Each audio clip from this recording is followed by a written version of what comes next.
कोपरगाव शहरामध्ये ईद उल अजहा अर्थात बकरी ईद सण मोठ्या उत्साहात भक्तिमय आणि धार्मिक वातावरणामध्ये साजरा करण्यात आला। सकाळपासूनच शहरातील दोन्ही ईदगाह मैदान परिसरामध्ये मुस्लिम बांधवांची मोठी गर्दी पाहावयास मिळाली। या प्रसंगी विशेष नमाज अदा करण्यात आली। त्याग, समर्पण, मानवता आणि बंधुभावाचा संदेश दिला। नमाज पूर्ण झाल्यानंतर मुस्लिम बांधवांनी एकमेकांना आलिंगन देत ईदच्या शुभेच्छा दिल्या। देशामध्ये सुख, समृद्धी, शांतता कायम राहावी यासाठी अल्लाहकडे विशेष प्रार्थना करण्यात आली। कोपरगाव शहरामध्ये सणाच्या पार्श्वभूमीवर पोलीस प्रशासनाकडून चोख बंदोबस्त ठेवण्यात आला होता। ईदगाह परिसरामध्ये वाहतूक व्यवस्थित सुरळीत राहावी यासाठी विशेष नियोजन करण्यात आले होते। त्यामुळे सण शांततेमध्ये आणि उत्साहपूर्ण वातावरणामध्ये संपन्न झाला।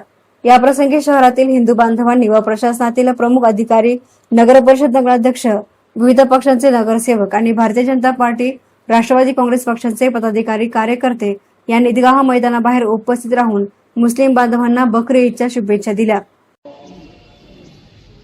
لا يعصون الله ما أمرهم ويفعلون ما يؤمرون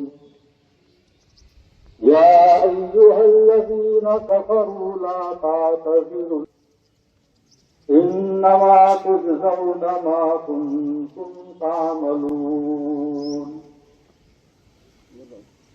الله أكبر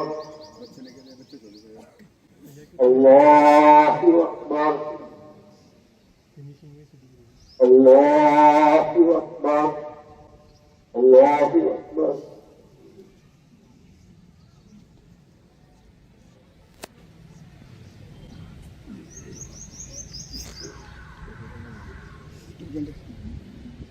سمع الله لمن حمده الله أكبر। एहसान मीडियासाठी प्रतिनिधी युसुफ रंगडेस, कोपरगाव।